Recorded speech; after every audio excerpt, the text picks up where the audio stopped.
Started. And good afternoon, financial professionals. My name is John Florence, and I am Senior Vice President of Annuities here. Sorry, not of Annuities, Senior Vice President. I don't even know what my job is anymore. I do marketing here at E4. So I apologize about that. I'm welcoming you back to another brew where we build relationships every week. Thanks for tuning in today. On today's brew, we welcome back Doug Twiddy, who is our head of annuities here at E4 Insurance Services. And Doug is going to be revisiting the Firelight annuity submission application platform, talking a little bit about that and kind of showing you guys some of the great features that's available and some of the advantages to actually using Firelight. Before we get started, I'd like to remind you all, please feel free to use the chat box to share your thoughts and ask any questions. And also, all attendees are in a drawing for a continuing education voucher and a Starbucks gift card. We'll be announcing today's winner at the end of the program. So, Doug, you've been on the brew several times. Welcome back. Glad to have you here. Thank you. Tell us a little bit about what you're going to be talking about today. Well, Firelight is just the industry leader for annuity electronic application submissions. Most carriers that have the e-app submission in their own portals goes straight through Firelight themselves. So if you have submitted e-apps through a carrier site, you probably already used it. But this is our instance, which gives us a little more control. And we'll explain the benefits of that as we run through it. Okay. So basically an electronic application submission platform. Why do you think this is better than submitting apps via paper, for example? Well, lots of reasons. Nobody likes getting an email with an 80-page app that has all the forms in it that you don't need and trying to figure out what ones to get rid of, or accidentally not having a form that you do need because maybe we didn't give you the proper transfer form because we didn't know. And then having to fill out the client information several times because, of course, their name will be written many, many times. It's a lot of the paper apps. You'll miss spots in the app. You won't check a box. You don't realize it needed to be checked, whatever that thing may be. And Firelight helps us get around all of that. And it ends up ultimately pushing the business through underwriting and getting to the approval process much faster, which means the commission deposits to your account much faster. And the client ends up with their solution faster as well. Yes. Well, that's great. So we've had Firelight for a while, right? When did we first implement Firelight at E4? Almost a year ago. I think we went live December 1st last year. Excellent. And been seeing pretty good uptake on it, and advisors are using it, or? Absolutely. Yeah, we do a lot of little one-on-one training, especially recently. More and more carriers are requiring e-app submission for especially MIGA business. And we'll get advisors on and do a kind of one-on-one run through. So we just decided let's do another one of these and see if we can get some a larger scale of training back out there. Yeah. And what would you say are the biggest advantages for somebody using Firelight in general, in our instance of Firelight specifically, as opposed to maybe the more typical way that an advisor might try and submit an app, the old school way, if you will? Sure. So with using our Firelight, say versus a carrier Firelight, or doing a paper app and submitting it direct to the carrier, it allows everything to come to us for review first. So we'll do a quick skim through it, right? Scrub the app, try to see if we catch on into any mistakes. Of course, we know that there's not going to be any blanks because you can't leave anything blank, but that doesn't mean that you won't accidentally answer something incorrectly. It also gives us a chance to make sure that the advisor is properly contracted with that carrier, that product training is done for that product, best interest is taken care of. And if we run into any issues, we're not waiting for the carrier to pick up on it 2 weeks later. We can kick it right back to you and you just fix it, e-sign it, and get it to the carrier the same day. So again, much faster process. Faster process, fewer general errors overall, quicker turnaround on getting the business actually placed. Absolutely. Sounds like a huge advantage. Like, why wouldn't everybody use this all the time? Exactly. Well, I know you're itching to show us a little bit of some of the features, so why don't you get started and kind of first of all show us how does an advisor or somebody that's working with E4 actually access Firelight or and our instance of Firelight as you call Sure, I'm going to share my screen. So if you go to our website, which hopefully you're going to, because there's lots of useful tools in here, including John's Marketing Central with countless pieces in there. If you get logged in, if you don't have a login yet, feel free to reach out and we'll get you all set up. But once you're in and on the dashboard, come down here under either Annuity Solutions or under eApp, and you'll see the Firelight link for both. And once you're in our website, it's a single sign-on. It'll take you directly into your instance of Firelight through us. Again, if you run into a problem with that, let us know. It's a simple leakage issue. To sort of run through kind of high level, I want to touch on a couple of things. Over here under preferences, we've had a lot of advisors and agencies recently that are being able to take advantage of this, and it's proven very helpful. So under the CRM preference, if you're using Redtail or Salesforce as your CRM, you can enter your credentials in here and hit save, and it will link your Redtail or Salesforce with your Firelight. And then when we go to do an app, all right, from the home page, home always brings you back home, and everything you do is saved in real time, so you don't have to worry about a save button. But you can just go to start new application and pick the area that you're in, the state, skip over product type, and just pick the carrier that you're looking for. I'm just going to pick nationwide, and then it gives you the products that are available in that state, and pick your product. And we're just going to create the app. So it pulls all the forms through that are by default needed. I would recommend changing the words new application to say the last name of the client or maybe even the whole name. That way, when you have a bunch of different applications in there, you can see which ones are which, or even more importantly, when it comes to us, whether it's for help or to scrub it, we know what we're looking at versus 30 different applications that are sitting in our review queue that all say the exact same thing. So just change the name on it, hit create. The very first thing that pops up is the distributor CRM cover sheet. This is not part of the actual application. It's just an extra feature in Firelight that E4 paid for to have the value added benefit to you guys.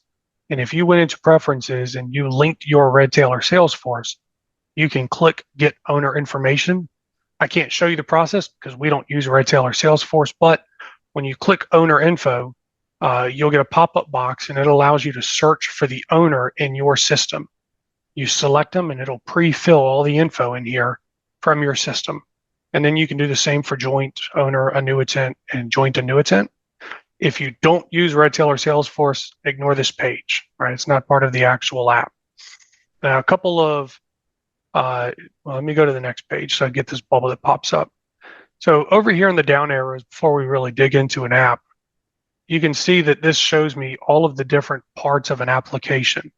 And there aren't that many forms, right? You don't see non-natural ownership. You don't see trustee forms. You don't see transfer forms. And that's because we haven't told it yet that that should exist. As soon as we do, it's going to pop in here. Also, you'll notice that you can click on anything that's red that tells you that that form still needs to be addressed. And it shows you all of the individual pages that you still need to go to take care of stuff. Now, of course, we know right now everything needs to be done, but when you get further down the road and you see that this is at 98%, and you're wondering what in the world you missed, this is a good, easy way to go back and see it. And if you're skimming through a page and you can't seem to figure out where to look at on that page, this red call-out bubble will put a call-out bubble in front of everything that you need to address, which makes it nice and easy. Then just go through the arrows, and it looks just like a normal application in most cases. Some carriers and products don't have it set up quite like this to where it looks like the app. I wish they all did, to be honest. But you can see everything pops up red as we need to start taking care of it. Right? No joint owner.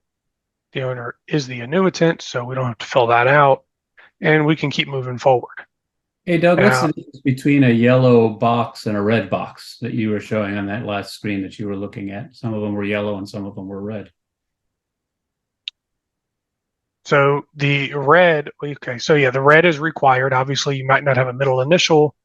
You're not required to put in an email and phone number. They don't need that to issue the policy, but they do need the social, the date of birth, the address, things like that. So feel free to skip over the yellow if you don't have it or it doesn't exist. But everything that's red absolutely has to be taken care of. No reason why any of this would not exist. But if you come across one where it doesn't exist, feel free to type NA in it, and usually it'll show you that at the time. Just want to get to one other part in here. So if we're doing, let's say we're doing non-qualified, and I get these questions all the time, and it's across several carriers' products.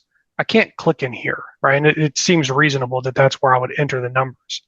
But what it's looking for is for me to say what type of payment submitted part we're doing. So if we're doing a 1035, I see that box shows up. So maybe we're doing a $150,000 1035, but maybe the client is also going to write a check for $100,000.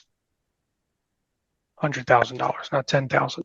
So the reason you can't calculate or you can't type in here is because it calculates all of the different pieces, and now it knows what to expect from different places.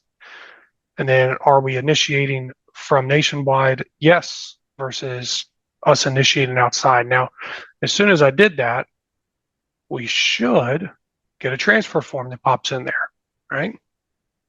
So now we have a 1035 exchange, and we can go to page 1 and enter in the info. So a lot of carriers have this, they call it yellow pages, but it's a nice feature that allows us to look up the carrier where the money's coming from.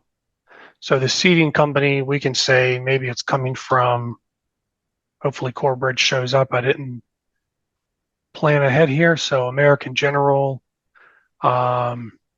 let's just say from here, annuities, and select. And of course, it populates all the American General stuff. Now, why it's really interesting, it's not necessarily that it shows us what the address is or the phone number, but in the background of this, the info is also in there on whether or not that carrier will accept an e-signature for the transfer.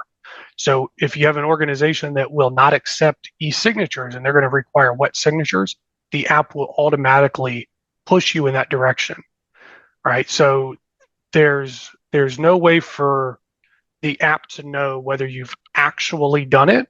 And this is where people get caught off guard. I don't see it saying it in here, but there will be a spot where it says there'll be a big print button, and you have to click a checkbox that says, I've printed the forms for wet signatures. And I see lots of people, they see the red box and they go, okay, it has to be checked. I'm just going to check it, right? It's not a yes or no, it's just a checkbox. And they just check it and they keep moving on. And they never actually print the forms for wet signatures. And then we end up in, the unsatisfactory service type scenario just because it went through improperly. I'm not quite sure that there's anything else I need to really cover in this particular app. I really just wanted to show you guys for this how things become available as you need them, and they're not there when you don't need them. How to understand what's needed and where it is and how to find it. I guess I will take you to the very last page. So we have another one called Upload Suitability Documents, just like our very first page, right? It's just another feature that we added in here. And if you need to upload forms or anything, right? If you have a carrier statement, a picture of a driver's license, a voided check, whatever it may be, you can click on the upload forms, pick whatever it may be, click in here or drop something, and then upload it, and you'll see it show up top. And all of a sudden, whatever that is built onto the back side of the application. So it all gets submitted together. And if you don't get it in here, you can always send it to us. We have the ability to add it like this after signatures. You won't be able to, but we can do it.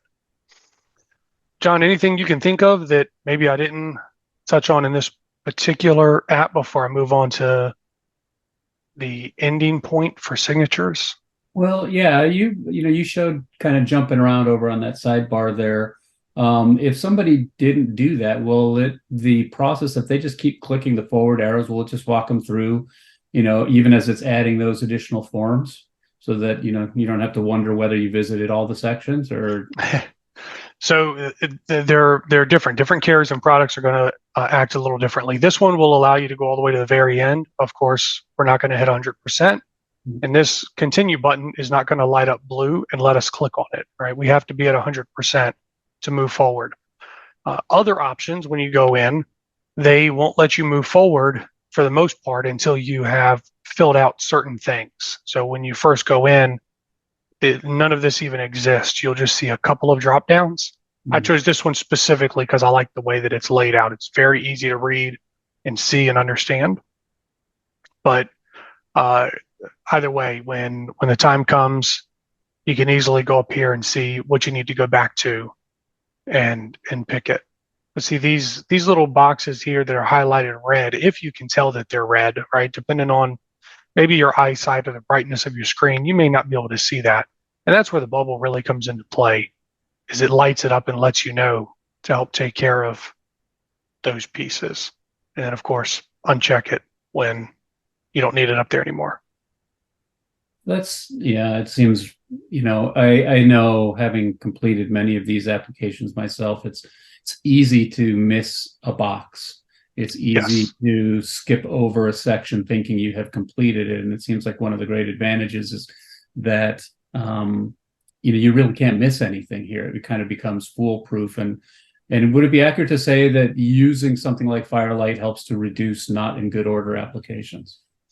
It nearly eliminates it, right? Because we can't send something in that is incomplete. The reason it doesn't completely eliminate it is the biggest issue that we come across is right here, right at the end of the suitability. They always ask these questions. And this last one, it's the advantages of continuing the existing source of funds without changes. And a lot of times you may think, well, there are no advantages to leaving it there, right? Especially if you're doing like a guaranteed income and it's setting somewhere that doesn't provide it, right? So there's no advantages to leaving it there, but there are, and generally the advantage is that it's not under surrender charges. And what you're going to do puts it under surrender charges. It doesn't mean that you shouldn't write it. Doesn't mean that the client shouldn't take it. But they'll put none, and the red disappears, right? Because the app says, "Hey, there's something there. That's what we're looking for." Mm. But that's about the only thing that I see that pushes a not in good order. Yeah.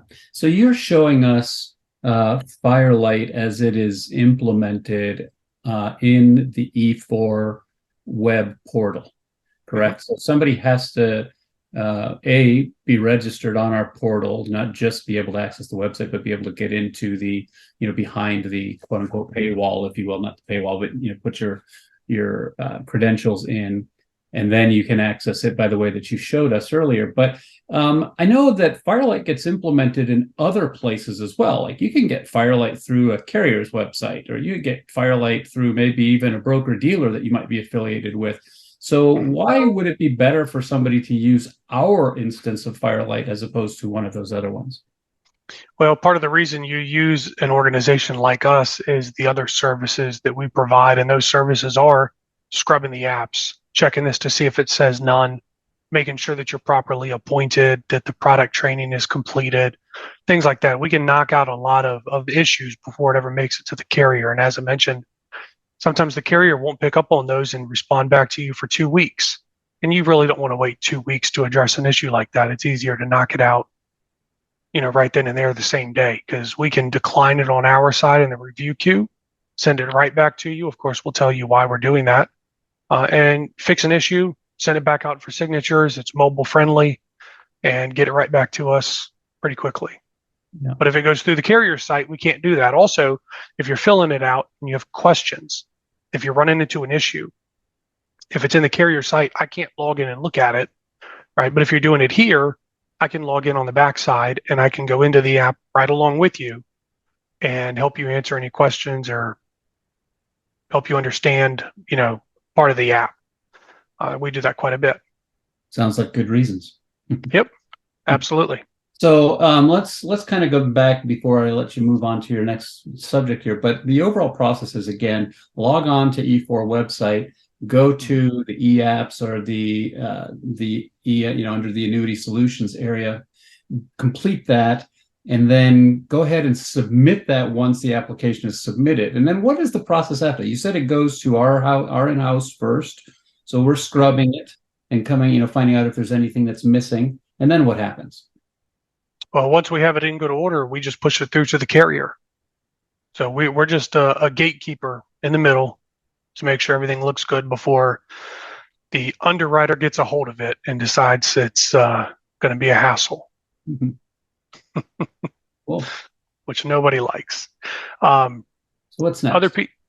Other pieces in here, right? You can display and print a PDF. If you wanted to add optional forms, I don't know why you would need to do that. The process is going to do it anyways, but you can print it as a PDF. You can do it at the very end after signatures, right? Save a copy for your file. But let me go back home. All right, so now I can see all my recent activity and open it up. I know I don't need that, right? So if you've got one that you don't need, you can always go to your activities. And here's my Smith one, and I can delete it. If I've got a client that wrote maybe a peak 10 for income, but he's also doing a MIGA, I can go in here and hit copy as well. And then I can copy with changes. And it lets me pick a new product, a new carrier and a new product, and it transfers as much data over as possible. So I'm not filling it out several times. Nice little feature in there. But I'm going to get rid of this one because I don't need it. And then from home, the normal process, I didn't realize I was going to go through yellow pages, so I need to fix this. I wanted to show you guys the yellow pages here. It's the exact same process, but I am going to change this to just a check so that we can be at 100%. All right, so now we're at 100%. We get a big pop-up bar saying we can continue. The continue button has lit up blue, and we're going to use e-signatures.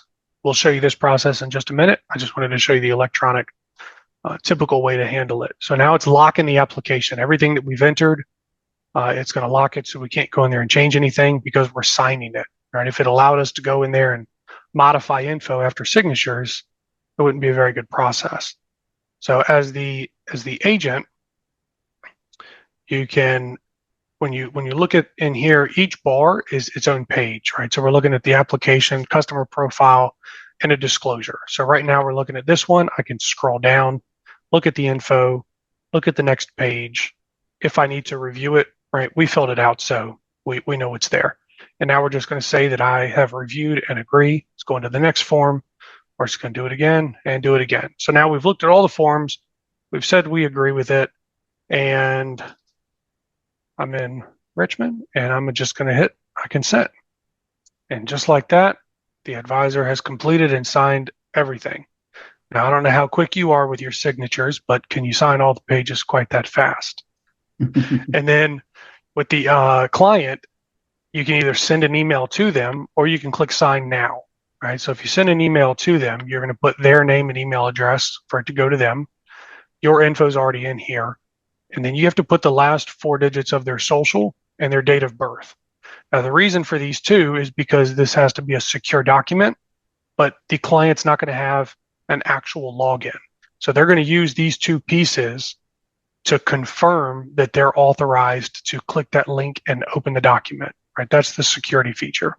And then you can see over here what the email looks like. Of course, these things are going to be replaced with their stuff, right? And then you just send the email to them. I'm going to cancel that and say sign here since we're doing this.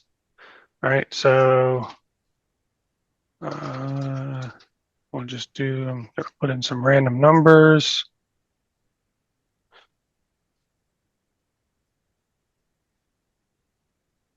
And we're going to verify it, and it looks exactly the same.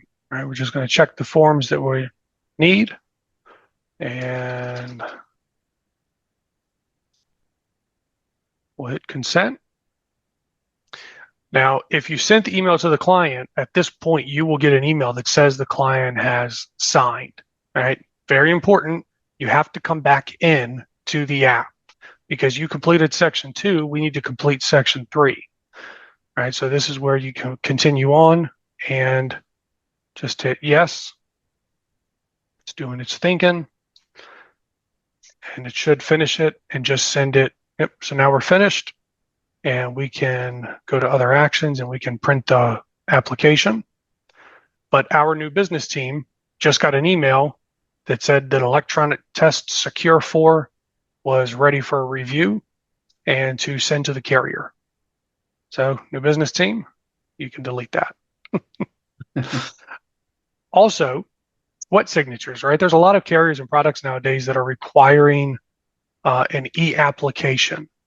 Want to make sure I worded that properly. They're requiring e-application. It doesn't mean that they're requiring the e-signature, right? So what we can do is we can say decline e-signature. Maybe you've got a client that just doesn't want to do electronic signatures, which I can totally understand, right? Still use the process, fill it all out electronically, make sure everything's completed, make sure everything's legible, make sure you have all the right forms, right? And then decline the signatures. Are you sure? Yes.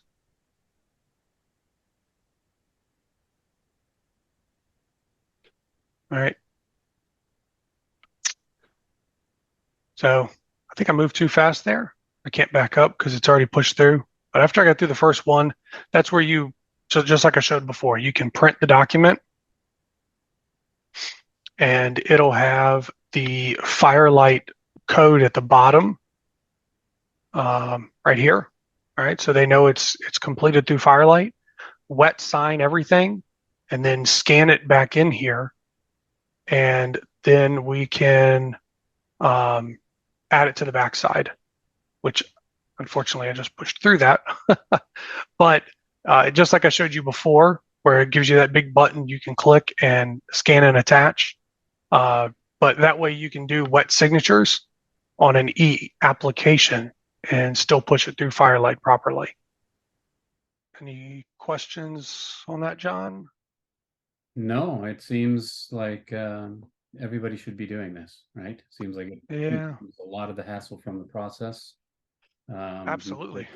It reduces the NIGOs, makes things easier for everybody all around.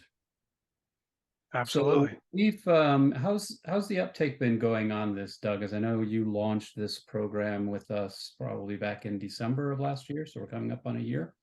You finding a lot of advisors using it? I am. So I'm trying to see if I can go through and kind of redo it. I think it started a little slower, but I would say in the last few months, it has really picked up. Advisors get into it and they're unsure when it comes to their very first app, right? A lot of times they'll feel like it's kind of a hassle, but once they get through the first app, at the end they go, "Wow, that really was easy." And then from that point forward, they've already done it. They know exactly what they're looking at. It's not a hassle anymore, and they just move forward with it. Seems like probably one of the biggest things is just getting used to the interface if you've never done it before. Yep. Once you have that, it becomes very simple. Yep. So, oh boy. Awesome. Well, let me check and see if there's any other questions from anybody in the audience. We'll open it up. I would remind you that if you do have any questions, please feel free to direct those to the chat box. And in the meantime, I will also remind you that all of our brewcasts are available on both our website at e4.insurance, as well as on our YouTube channel. If you just Google youtube.com and type in E4, it'll bring you right to the YouTube channel. You can see all episodes of Good, how are you? previous- Awesome. Thank you. You have a good day. No, I don't need anything. Thank you. That looks Have a like we've good got day. somebody who is not on mute. So, Muted it. So I don't see any other questions, Doug. So thank you very much for that. That's very useful. And I know particularly because we've just been seeing such a tremendous inflow of annuity business over the past year with rates being higher. And there just seems to be a lot of renewed interest in annuities as a solution for clients in this time of uncertainty. So nice to know that we have this tool available to them. Any other Absolutely. comments you would share? No, let's get in there and start putting some more Firelight apps there. Give me a call when you have questions on it. I'd love to work through it. That sounds great. So before we wrap up for the day, I will remind you that next week we will be joined by Christopher Gandy, who is not only a former National Basketball Association player for the Chicago Bulls and the San Antonio Spurs, but also a financial advisor in the greater Chicago area and founder of the Midwest Legacy Group. And Chris is going to be joining us next week. So we're excited to have him on for the first time. He's going to be talking to us about the mindset of the 1%. So please feel free to join us next week on The Brew. Doug, thanks again for your input here, and we look forward to seeing you all again next week.